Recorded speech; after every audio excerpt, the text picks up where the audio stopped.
Yeah, Here we here we are. are. No Here we are. doubt. Already. Well, so for those of you who have already tuned in with us, we just got through with an interview that we did with Coach Jay Ladner, It talking was about awesome.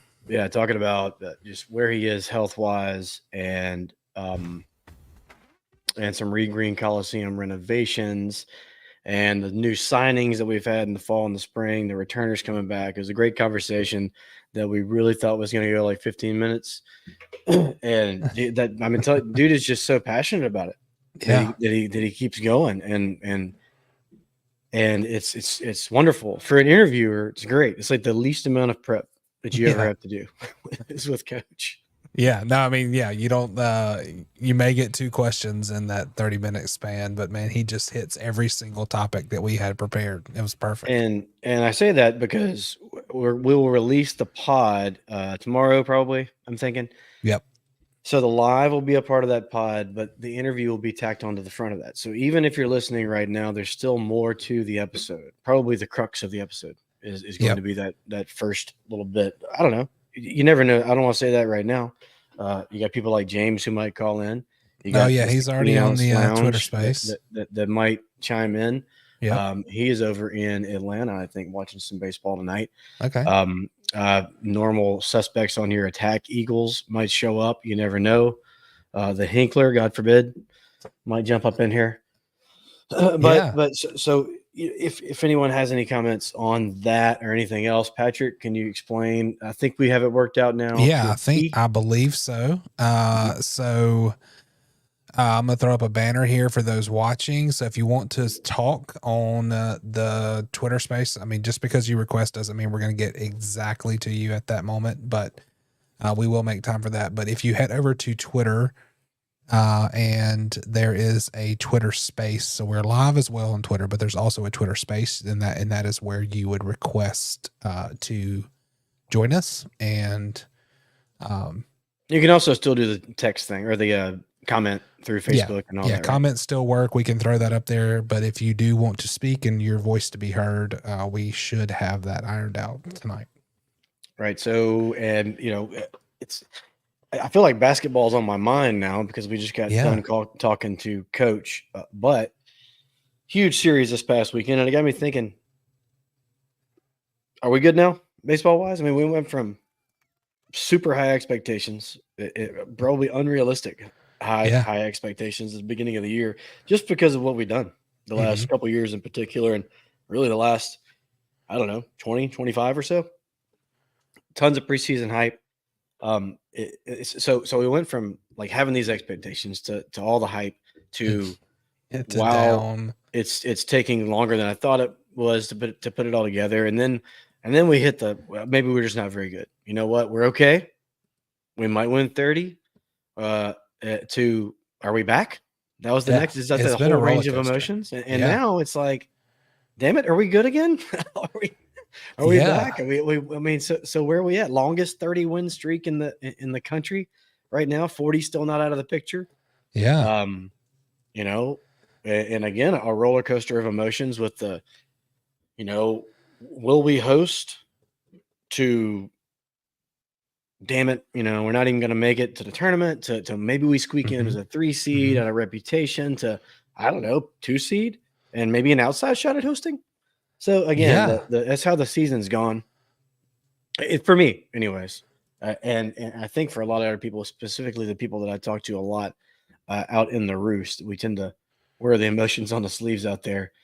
And I mean, did I hit on them on all the emotions, Pete? Yeah, no, I mean, I think you nailed it. It's definitely been a roller coaster. I think we've been from like we're gonna be awesome to maybe we're not, and then we're okay, just accept it. We're just not that good to are we back to just getting to all those emotions. I think we've hit it's been up and down, but like I really feel like the ball that we've played this weekend to have like Coastal score like in the top half of innings and us come back and score right back was just really good to see. When we never get down. I was really encouraged by the play. Finally saw some fight. we were kind of wondering who the leaders were going to be, Yeah. wondering who was going to step into that role, and a bunch of them have. I think, Yeah. you know, so some of them that we knew from before, like Slade, right? He's really stepped up. What's it, 21 Oh games man, in a row now? clutch I all think. weekend. Yeah. He's really been tattooing the ball. And guys like Pato, would you need a big? I mean, all the names that we're mentioning, and this is all with Billy Butler kind of still being dinged up, right? Right. Davis Gillespie, goodness gracious, does that guy ever just hit like a soft line drive? You know? No. Even when he gets out, it's a laser. I think you somewhere. kind of saw it when with that one at bat this weekend. He comes up and then the coach is like 4. I'm like, put him on base. Like, we're not letting that guy hit a bomb.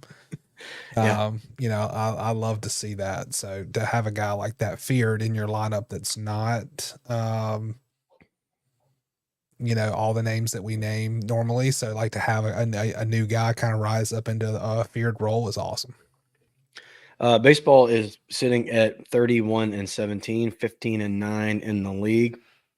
And we haven't updated this the entire season, but this is the time of the year where everybody all of a sudden becomes an expert on terms like RPI and strength of schedule. And then there's all these projections that go everywhere. And I jotted a couple of them down.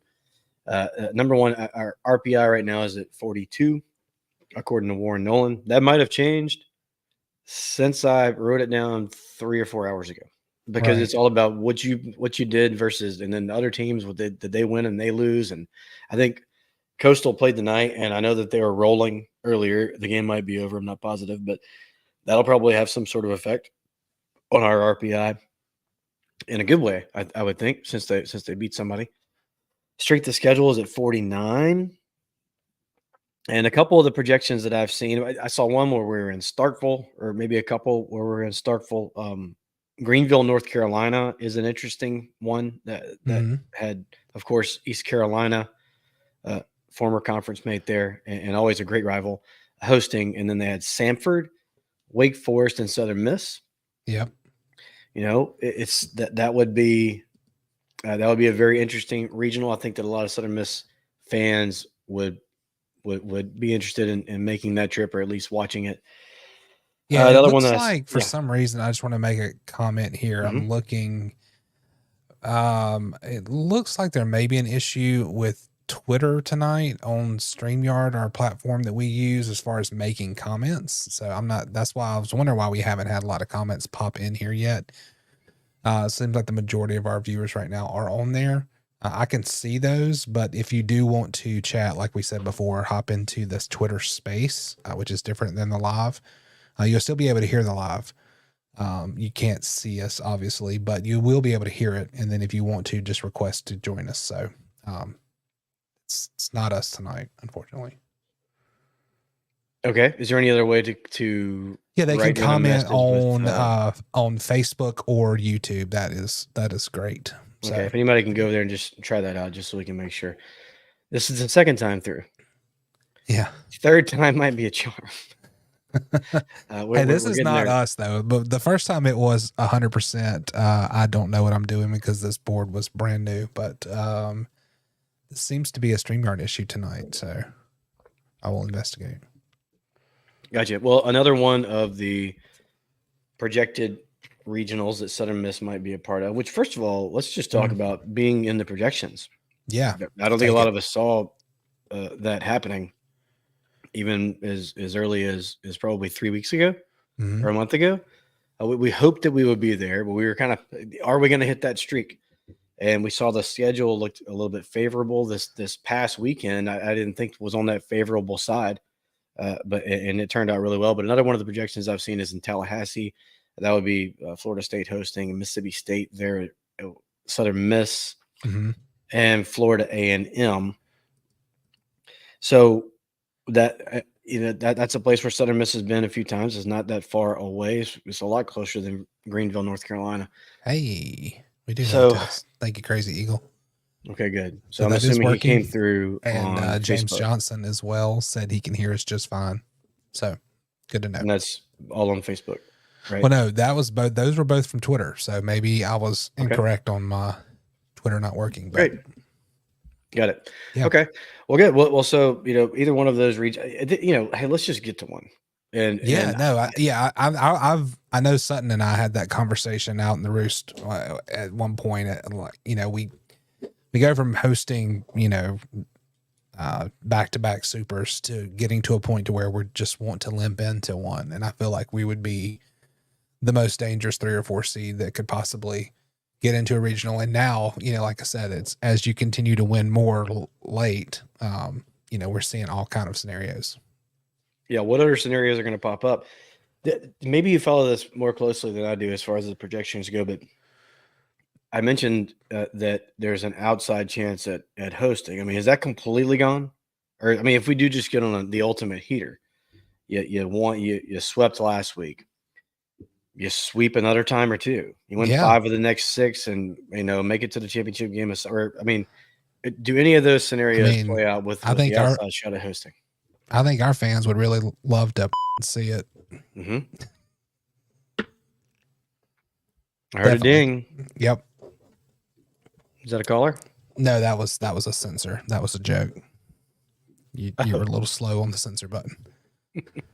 Gotcha. Yeah, we have that ability too, so watch out. Gotcha. So let's talk about this series that happened this past weekend. It was lots of fun. I had so much fun that I'm super happy we don't have a midweek this week.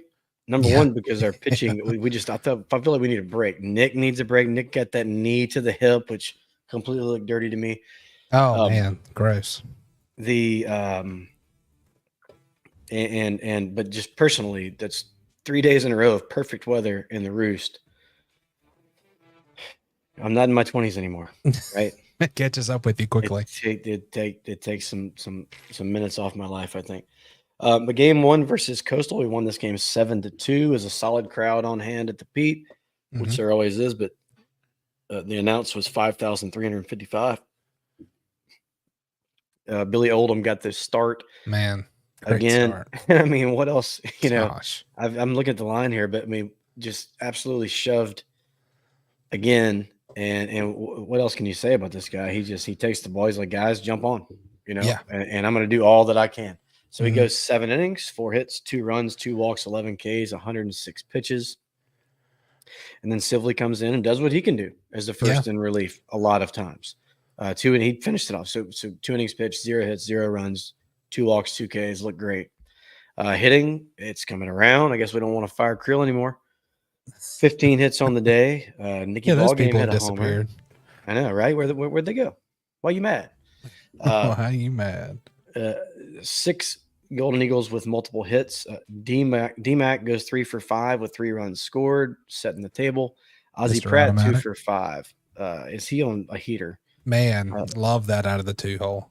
He had a double as well. Davis Gillespie, 3 for 5. If I had to pick one guy who I like watching hit, he's the guy. Yeah. I hope that my 7-year-old Jack watches him hit. I'm going to do what that guy. I'm going to try to do what Davis Gillespie does. Well, it reminds me of Tiger Woods. You remember that people were asking him about Charlie and his rise, and he's like, "Yeah, I tell him not to swing like me. I want him to swing like Rory McIlroy does." Like if you have to pick between me and Davis Gillespie, then there's now fielding the ball. Fielding the ball might be able to hold him out, but Monaster goes 2 for 4 with 2 RBIs. Russo goes 2 for 4. Another leader, a kind of a quiet leader that we're all hoping would do it, man, and he kind of has, right? Yeah, no, he brings that like he is that guy to me. He's really emerged as that Southern Miss guy, like a Kevin Coker. Energy, can breathe life into the team, and when we have a big play or need a big play, it's like he pumps that into the rest of the lineup, and I love it, man. I cannot get enough of that kid. Very good. So the first game was over with, and we were feeling pretty good. And I think coming into the series, I thought both teams, we might have mentioned this on the pod last week, that both teams needed a series victory and possibly a sweep. Sure. Just the way the season was going, just because both teams are relatively higher RPI. It was going to be that high quad win. And I wasn't sure if we could pull it off. I felt good about where we were, but we've had a phobia of sweeping the entire season. Coastal's good. We've watched them play on TV. We saw them win the Natty a few years ago. We see their facilities. and they got swept the weekend before. It's like, what in the world are the chances that, Yeah, they're gonna come in here I ticked mean, off. yeah, I mean, not a middling Southern Miss team, but not hitting on all cylinders. Mhm. Having a team pissed off coming in that would get swept once again, and as we'll see that happen. But so game 2, 7-3 victory. Another awesome starting pitching effort. Another good crowd. Just over 5,400 people in attendance. Hitting wise, had a 5-run third inning that was really fun. Included a Wilkes single and a Pato 3-run shot. Yeah. There they go. Oh, is that a Pato shot? That's Yeah, the we go. Pato buzzer. What should do one of these? Or does he do We should. this? It's that. It's Yeah, that, it isn't is. it? Yeah, it's like Yeah, an it's I that. love you thing. Yeah. Yeah. What did I do? The hang loose? Yeah. Either A little way. bit of Hawaii there. I mean, that's a double. That's a double. Only 2 Eagles with multiple hits, but one of them was Ozzie Pratt. Like I said, he's on a heater of all heaters. He goes 3 for 4, 2 RBIs, hit a homer. D-Mac and Cheese, 2 for 4 Mr. with a Automatic. double. Mr. Automatic. 6 Golden Eagles scored at least 1 run, so we're spreading the wealth there. Everybody's getting in on the action. Everybody's playing hard. It's evident. There was times this year where it was not as evident. I think we can just leave it at that, right? Yeah, well, I watched a lot of the game up in the stands. My dad came into town. He is more of a fan of sitting than standing in the roost, so I got some good videos of those guys rounding thirds after the home run that we put out on Twitter. And he went down to the South Series in Mobile and saw us play really well on Saturday of that series. So I was pretty pumped that he got to see us play well again. So pretty cool. When Matthew Russo, if Matthew Russo starts to hit a ton of balls into the right field roost, does it then just become the right field roost? Oh, I like that. I wasn't ready, but here you go. There we go. Oh, there it is. Nice. We are getting a couple of comments in, so I want to make sure we don't get too far down before that. We had right field Rugrats said 30 SPF or 50 SPF sunscreen. So yeah, a lot of those. Whatever's in the pantry. Yep. And let's see, we're getting some over on Twitter as well that said a buzzard ball on Twitter said, I thought Russo played great defense this weekend as well. And Mustard Buzzard Bleacher Creature, I got that right the first time, said Gillespie has mustard trademark. He's got something. Yeah. I wish I had some of it. No, yeah, Russo is the real deal at first base. That's kind of what got him in the game to begin with. We're just hoping with that frame and it looked high like he could. IQ. Yeah, it looked like he could just if he ever got going. Yeah, he could do kind of what he's doing offensively too. So, well, how many balls did he hit to the track this weekend? I mean, like an ounce of wind. I mean, there was so many balls he hit. Sure, man. I know he wants that more than anybody. Getting back to the game, we mentioned that Mazza started this game again. He took over that Saturday role. He kind of did what Billy did, right, and followed it up. So he scattered 7 hits and got through 6 2/3 innings pitched. That's what these guys have got to do. They have to go deep. That's something that has to happen with our pitching situation at the moment. He gives up 3 runs, 2 of them were earned, 1 walk, 9 Ks on 113 pitches. Really did the job. Chandler Best, who I know you and I like this guy a whole lot. As the season's gone along, I've just gotten more and more confidence in him as I feel like he's gotten more confident. He just looks more confident. Yeah, he does. Like, I'm going to grab the ball. The ball's, I'm about to throw it by you, right? There's no hesitancy up there. He goes an inning and a third, 1 hit, 3 Ks. What else do you want? 0 walks.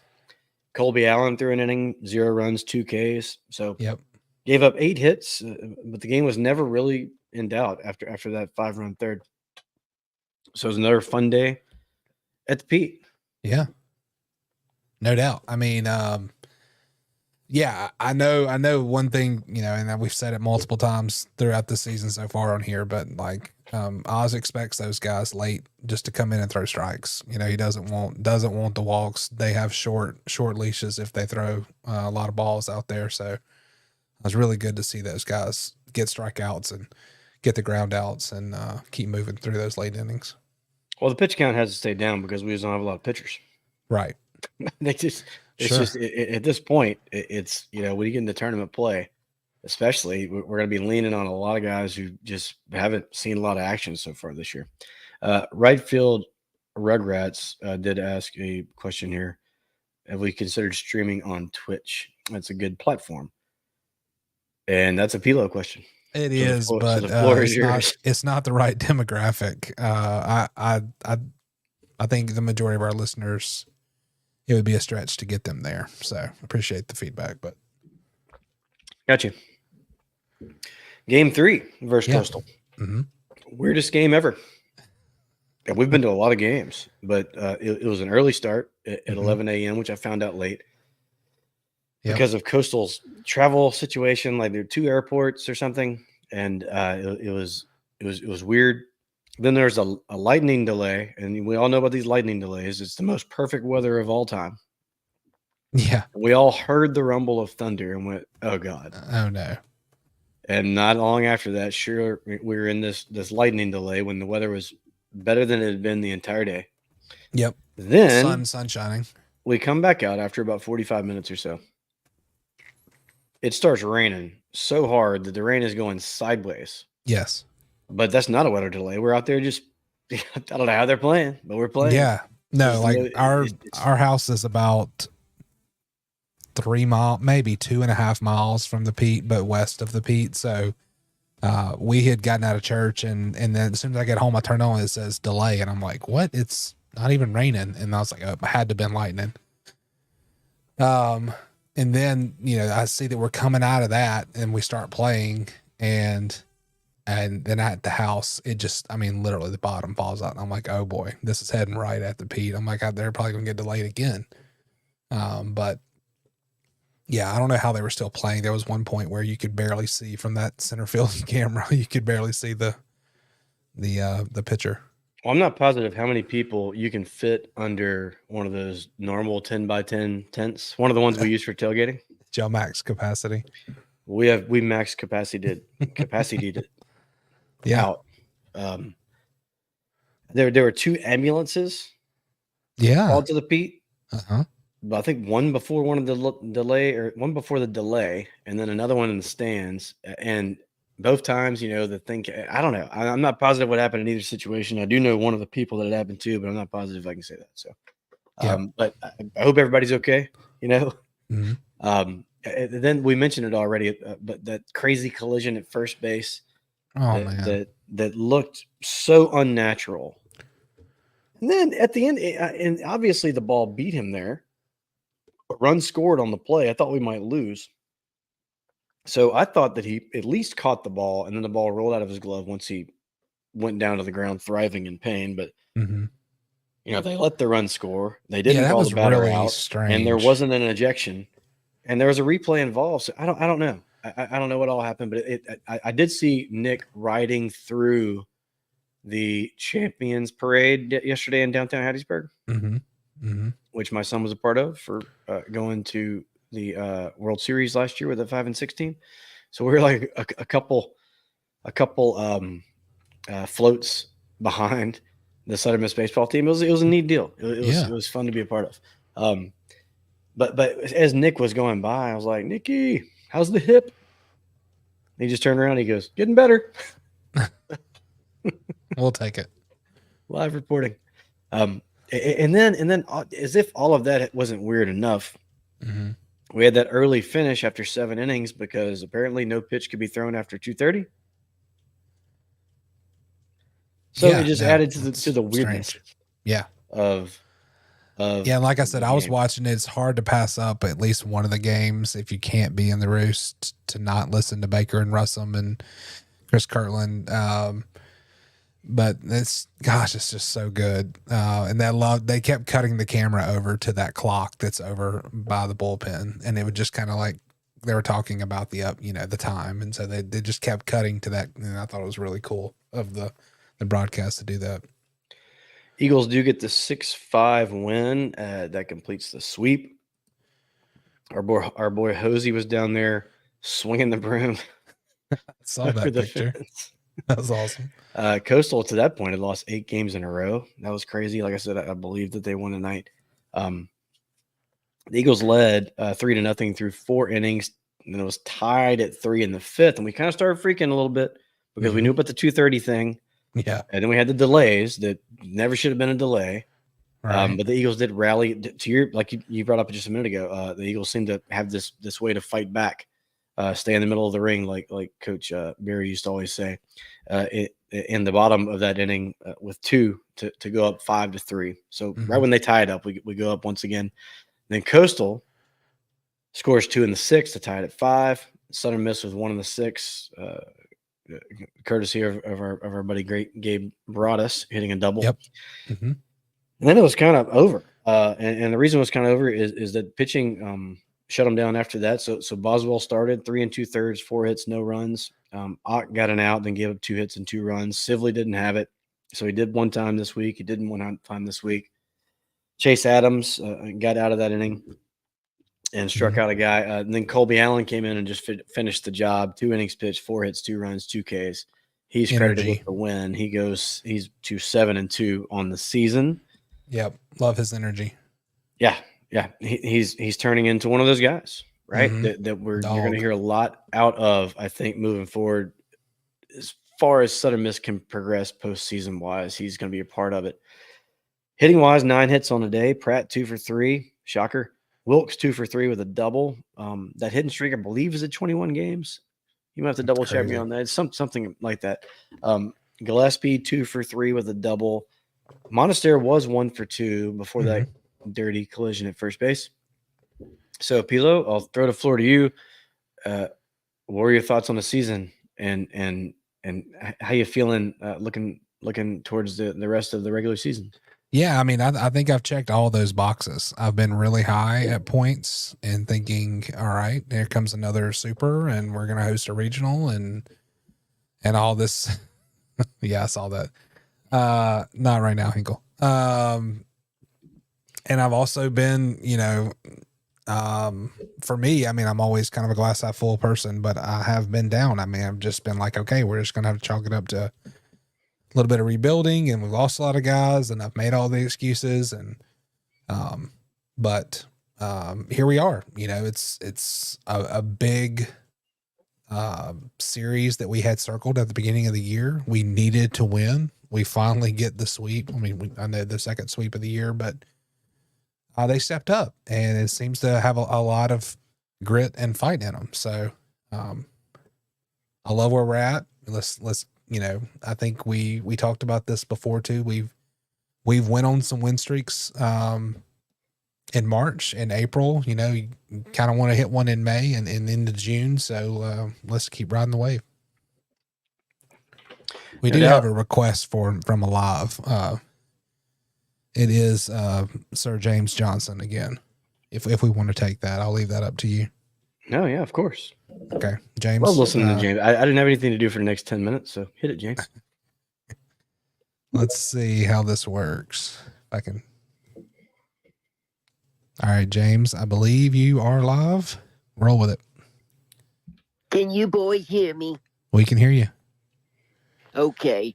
I had a quick question, first of all. Is Nick Monastery okay? Because he got folded up like a lawn chair at first. Nick is doing fine. Saw him on top of a fire truck yesterday. He looked okay.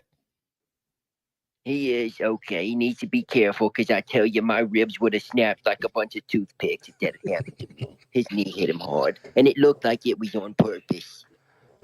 I agree. No doubt. It was a little dirty. Yes, it was bad. It was real bad. Anyways, fellas, I wanted to address something that's been heavy on my mind. I was watching the game over the weekend, and I couldn't help but notice a bunch of the empty seats in the grandstands. And I was just wondering,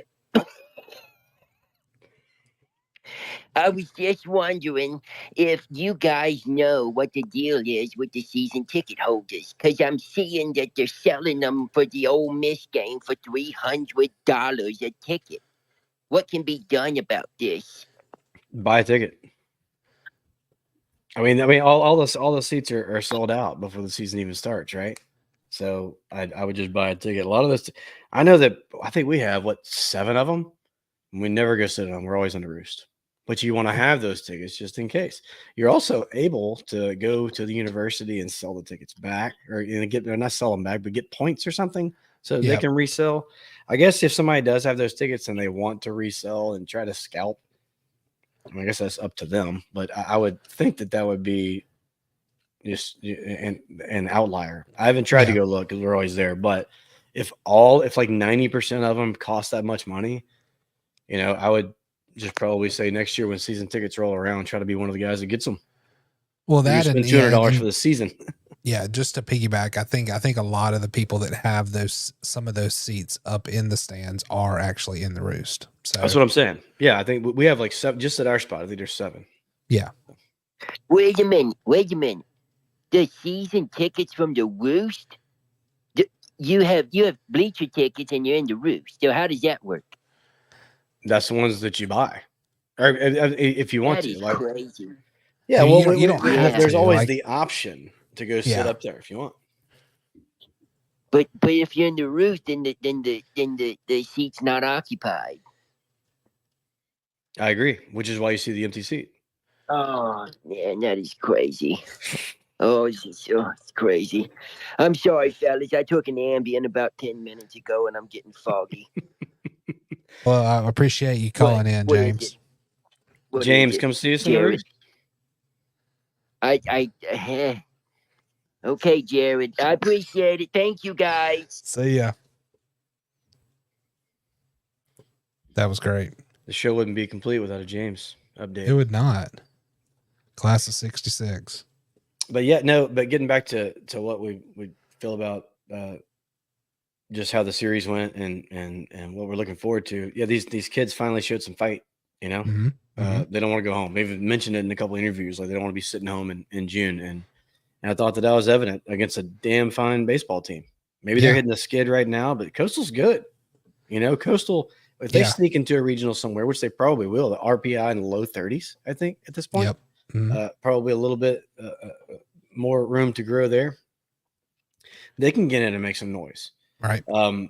What does, looking forward, PLo, what does Southern Miss have the rest of the way? Yeah. So this weekend, obviously nothing this week, midweek wise, but we will be up in Jonesboro, Arkansas, to play Arkansas State this weekend, the 10th through the 12th. That is interesting because I don't know how many. I know graduation for Southern Miss is Friday as well. So of this week. So I know like this week is a lot of finals week for a lot of student athletes. So and then after the weekend, hopefully a great weekend showing on the road this weekend. We are back at home for that Ole Miss series at the Pete on May 14th. And then after that, we will be Texas State will be in town at the Pete Thursday through Saturday, starting May 16th. So Ole Miss game on the 14th, and then 2 days later we'll start the Texas State series. And then right after that will be the Sun Belt tournament in Montgomery, May 21st through the 26th. This is the time of the year where a bunch of teams start to find reasons to cancel games, RPI wise, and Ole Miss did that and squeaked into the tournament here. Is this one of the times? I'll tell you what, if you can real quick, look up, go to Warren Nolan and look up RPI for Ole Miss. Is this a time where we should think about doing that? Not that we ever would. Oz wouldn't do it. It's not the Southern Miss way and all that. But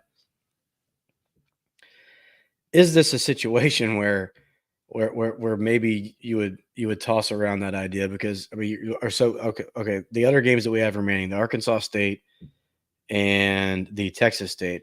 Even though I can't believe I thought Texas State was going to be so much better than they are, but both of those series, it's almost a point to where if you don't, at least 4 of 6 at very minimum, you have to win both series, right? Right. RPI wise, maybe 5 of 6. Yeah. To ask to sweep 3 weekends in a row even though you might be the better squad, that's just a tall task. But Right. again, what brought it up was RPI wise, and it sounds like I'm taking a crack at Ole Miss, but they did it. Everybody saw it, and even though the NCAA says they're gonna come down on you a little bit if you choose to go that route, and they're trying to deter teams from doing that. I mean, what are they gonna do? Yeah. What's gonna I did want to add Lounge. I'm glad you're here. I see that you're here. I saw that comment. Also, Attack Eagles is here. He did say that Ole Miss, Attack Eagles said Ole Miss's RPI is sitting at 25. So beating them obviously helps, and loss really doesn't hurt us. However, looking ahead this weekend, the Eagles are sitting currently at 42. And Texas State is at a smooth 119. So got to take care of business this weekend. Yeah. Can't cancel a conference series. Right. Yeah. Can't not show up for that. What is this the linked thing there? What is that? I have Any no idea? idea. Okay. I'm scared to click a link that somebody throws in there. Yeah. Well, anyway, so yeah, looking forward to all of those, and for that tournament in the Sun Belt. I've been near that stadium. I've never been in the stadium, but we did stay at an Airbnb or VRB or whatever, right near the stadium when the Savannah Bananas were playing. Yeah. We played golf and at the Judge and whatever that Robert St. Jones, those three. Capitol Hill. Yeah. So we did that whole thing, and that VRBO was awesome. I mentioned it to Cooper this. Yeah, I've heard a lot about it, but yet I still have not seen it yet. So yeah, just I think that's gonna be a fun. And Montgomery is cool. The area where they have it, it's a neat setup. So I can imagine the conference tournament being very cool. Get us updated on the Sun Belt Conference standings, if you will. Yeah, sure, love to. So let me get a little tunes while we do this. Give me a second. Let's roll. All right. So sitting atop the standings is Louisiana. They are 18-6 in the conference, 34-15 overall. Right behind them is Troy, sitting at 16-8. I know that they were really on a heater. I think they ended up losing their last game though. And so right behind them is the Golden Eagles at 15-9, along with Georgia Southern. So we're just a couple of games out of first, or out of second. One game out of second, a couple of games out of first. So behind that, behind Georgia Southern is App State, James Madison, Old Dominion's at 12-12, and everybody else is below 500. So yeah, I mean, sitting in third. Won 4 in a row. The other thing I see there is Georgia Southern has won 6 in a row, so they're right there with us. They're kind of trending the right direction. So, who do they have left? Do you know? Can you pull that up? Real quick? Yeah, I can pull that up. While you're doing that, I will mention the comment that we have up right now from Attack Eagles. The new hats are 3-0. I've got one. I wish I had it on tonight. I don't. Wish I would have thought about that. The new hats are 3-0. Also, Attackerson. It's also 2-0 in attendance. You're welcome. That's the little one. So very good there. Then Ole Miss is RPI is 25. Beating them helps, and loss doesn't hurt. Well, that shows you how much attention I pay to Ole Miss. So Hinkler, we're throwing this stuff up. Met Gala, blah blah blah. And then the canceled Ole Miss game last year likely cost us a regional synonym from Crazy Eagle. I wouldn't doubt it. Yeah. Just like a lawyer school to find a loophole. So Georgia Southern has Jacksonville tomorrow. And the weekend they are playing Louisiana. So they will kind of actually hit. So I guess we need the Cajuns to do good. Well, yeah, they're winning the conference. That sucks. Yeah, it's kind of either one. We're tied with them. Right. We can't win in that situation. Okay. And we're then they play App State the last weekend of the season. So who's right behind them? So yeah, it's kind of tricky. And then there's some interesting situations moving into the tournament with there's single elimination games and then a double elimination tournament after that. You kind of do a play-in to eliminate a couple teams, right? Which I like. That's another reason you want to be at the top of the Sun Belt, right? So you can be in the best shape possible, especially with our pitching situation this year. But another thing on the baseball front before we move into softball and shut her down is that the Ferris Trophy for the best player in the state of Mississippi, best collegiate player, the finalists were announced today. Mm-hmm. So they are Brett Sanchez from Belhaven, Dakota Jordan from Mississippi State, Dalton McIntyre, D Mac and Cheese from Southern Miss, Ethan Ledge from Ole Miss, and RJ Stinson from William Carey. So I think Hattiesburg wins in that scenario. We got 2 of the 5. Sure. Okay. So anyway, those are the 5, and congratulations to all involved, but specifically, obviously, Dalton McIntyre, and a secondary shout out to RJ Stinson from right across town. Yep. Very cool. I hope that, it's I know there's a fan voting portion of it, and then scouts have something to do with it, which I don't understand. But anyway, it's nice to see that we have somebody on the list, because would it really shock you if we didn't? Like Tanner not winning it last year, right? With some of the best stats ever. Yeah. Or the year going back to Wallner. So Wallner was like first team All-American, but not first team CUSA or something. Anyway. Right. Very funny. Leggett's in. Hey, what up, Leggett? He's probably sitting on a balcony in, I don't know, Boston, looking over the harbor, eating some chowder. That, or he's in Gulfport. One of the 2. Still looking at the harbor. He just hangs around harbors. Got to have a water at his back. Guy. Softball, PLo. Yeah. Get us caught up on some softball. Let's take a few more comments and questions. And yeah, I know, to kick it off, my lovely wife sent me a text today that said that Sunbelt had all conference team announcements or awards, I guess. We had 2 people. So Hannah Borden was first team, and Jana Lee was second team. So congratulations to them to kind of kick off the little softball segment. So she wanted to make sure I got that into. I know we definitely mentioned their names like a lot. Yeah. And I see it a lot here in the notes. So softball sitting at 22-28, 10-14. The weekend, we did lose 2 of 3 to South Al, which pains me to say.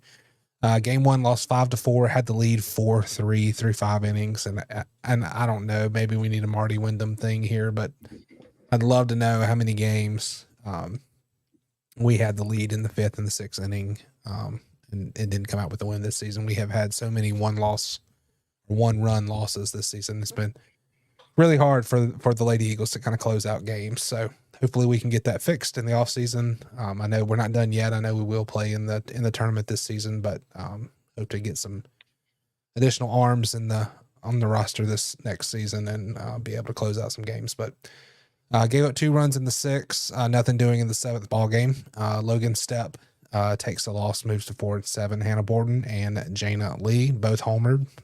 So yeah, exactly. And got 3 of the 4 hits on the day for the Eagles. Jana goes 2 for 3. Moving to game 2, won this one 5-4. Only had 4 hits. Nat Taylor goes 2 for 3. Shelby Allen scores 2 runs. Jana gets the I didn't know. I'm segmenting here, but I didn't know we had another burner account called the Coke Sign, and apparently we do it at Pete Taylor Park. It's just a picture of the sign, so I haven't seen that one, so that cracked me up. Thanks for joining the space. We'll see you. Let's see, where was I? Yeah, Jana goes 4 2/3, gives up 5 hits, 3 runs, gets 3 Ks. She moves to 9-8 on the season. Brooklyn White with a save, her 2nd of the year. It's a rubber match on, I guess, Sunday. And lost this one 6-0. South scores 2 in the 2nd, 3. I'm sorry, 2 in the 2nd, 3rd, and 5th inning.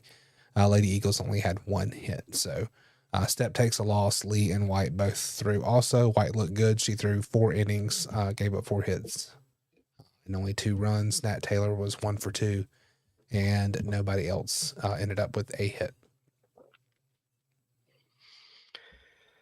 Next So, up. so what is softball looking like? I mean, I don't know. I like to say they're limping in, but we're doing all right. We're just, like you said, just can't really close out.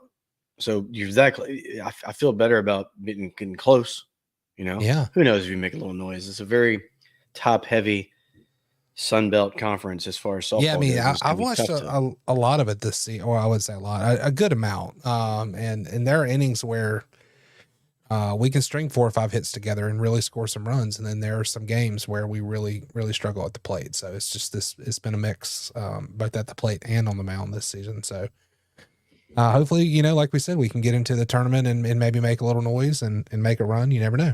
So,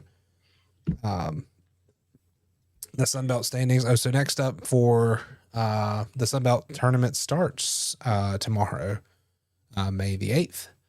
And the Lady Eagles are playing James Madison at 4 p.m. On the standings, this is crazy.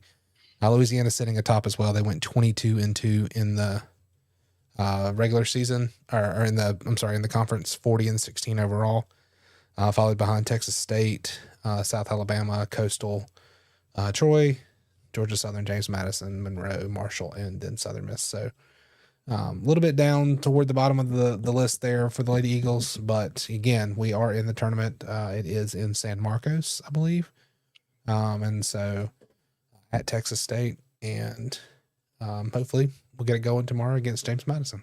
Yeah, 10-14, but really, I mean, only a couple wins away from being right in the middle of the pack. Yeah. A long way to go to get towards the top of this. But yeah, those the top 3 teams right direction. kind of are set apart. Really, the top 2. South kind of finished well, but yeah, got a little ways to get there. But yeah, I mean, just really 4 games out of 4th place. So very good. I'd like to remind everybody that Mugshots has game day pictures of Miller Lite, Bud Light, Michelob Ultra, Yingling, and Sam Adams Seasonal. They also have shareable starters to order for the table. Happy hour deals from 3 o'clock to 6 o'clock Monday through Friday, which is half off domestic well drinks and domestic draft and $3 snacks. Yeah. And they've been voted the best burger in Mississippi for 16 years in a row. I had one just the other day. You had one as well.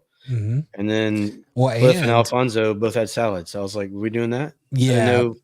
I would have liked to know that before I ordered. They didn't tell us, and they bring everything out. I went chicken. I went chicken tenders that day. Oh yeah, you did go. You went chicken tenders. I went burger, and they both come out with salads. And I was like, seriously? Yeah, I was like, y'all don't want anything fried, And then I actually had it again over the weekend. And if you're like me, sometimes like I do love going out to eat, obviously. But there are times where Lisa's like, let's just order in or kind of hang out, not really go anywhere. So I have to say we had an awesome experience this weekend. I'm a nitpicker for service and making sure these places, or make sure everything's correct and are kind and everything is speedy and stuff like that to go. Cause I mean, there's lots of options, so we can kind of be picky. But man, the staff was friendly, nice. Order was perfect. Food was hot. It was great. So if you're looking for a great experience with lots of TVs and sports and great food, check them out. A lot of those oldie but goodies are still on the menu. The pizza burger and lots of cool stuff that you used to have. Go check them out. Very good. Well, if there's no more comments out there, we will go ahead and proceed to get towards the end of this thing. I did want to mention that Coach Eddie Brescher from the Southern Miss men's golf team won the match play tournament out at Canebrake. So dude can still play a lot. So he did very good there. Wanted to give, I guess that can be a shout out. Do you have any shout outs that you would like to do? Yeah, I wanted to give a shout out to oh gosh, I just went blank. I got to give a shout out to Nitro because he definitely willed us to some victories during the midweek and then on the weekend where he was pretty much threatened on his life that he had to be there all 3 games. So he was. We got the sweep. So there you go. And Scott Berry's bobblehead has just chimed in saying Mugshots has ESPN Plus. If you hadn't followed along with that, it was lots of fun. Shelby, that's awesome. Did you see what the Podfather Jamie Arrington commented on that? He said like his favorite, his favorite time at Sully's was watching a Southern Miss game. If you don't know what I'm talking about, go find it. Okay. Okay. That totally went over my head, but actually I did get the whole spill on that, and bravo to them for their social posts they had. That's outstanding. Very nice. I'll give a couple of shout outs. Coop and Tink for the taco bar. They set up on Sunday. They had like a Margaritaville machine to make them, and it was on point. Steve and Tabby came up from the North Shore and stayed with us over the weekend. Tabby had a ton of fun. She was like 6 innings late on Sunday, so lots of fun. Our boy Cliff Russum, right? We talked about we had lunch, and my guy bought us lunch. So I don't know if that counts for losing that Masters thing. It definitely does not count. Wasn't planning on it, but yeah, it worked out. We timed that perfectly. And last but not least, happy birthday to the one and only Patrick Lowry tomorrow. Had that queued up. Yeah, it's really weird when these start happening as you inch toward 40. 40. Still not there for those listening. It's just another day. Just becomes another day. Get some of that colonoscopy, friend. It's good times. Just ask Can't wait for that. This episode was brought to you by Mugshots Grill and Bar, where they're always having a good time. Happy hour specials daily, and for a limited time, they're bringing back some of their oldies but goodies. So check them out soon. Go see our good friends at Mugshots in Hattiesburg today. Mugshots, delivering craveable food and personalized hospitality to friends and family in a place obsessed with sports. Thanks for listening in today, whatever day you might have listened, whichever platform you chose to listen in on. Remember, you can follow me at Bumper J Bailey and Patrick at P Lowry. And before I get, thanks to Coach Ladner. Let's not forget about that. Dude. That was awesome. So if you've been on the space tonight, before we finish it all out, we recorded with Ladner, it'll be on the pod version of this. So you watch this, but there's still some stuff you missed, about 28 minutes or so. Anyway, go do that. It'll be out sometime tomorrow. It will be out. It'll be out in the morning. I'll make sure we get this. I know I've dropped the ball a little bit on some of these lives posting, so it will be the front portion of the podcast that is out on Spotify and Apple Podcasts tomorrow. So go check it out because his interview was awesome. And thanks for everybody who chimed in. Attack Eagles, Hinkle, Crazy Eagles, Stephen Leggett, Scott Berry, Rugfield Rats, Hinkle, Crazy Eagle, everybody else involved. Thanks for doing that. Remember, you can follow me at Bumper J Bailey and Patrick at P Lowry. Follow us on all the social at To The Top Talk. And don't forget about the mailbag, to the top talk at gmail.com. And get up in here with talking. Yeah, I know. We got the board. We got the board. We had one request tonight. All these people on the live. Come on, people. Right. Y'all know y'all want to talk. Yeah. Hope you guys enjoyed it. Tell somebody to the top today. And as always, Southern Miss. To the top. Talk.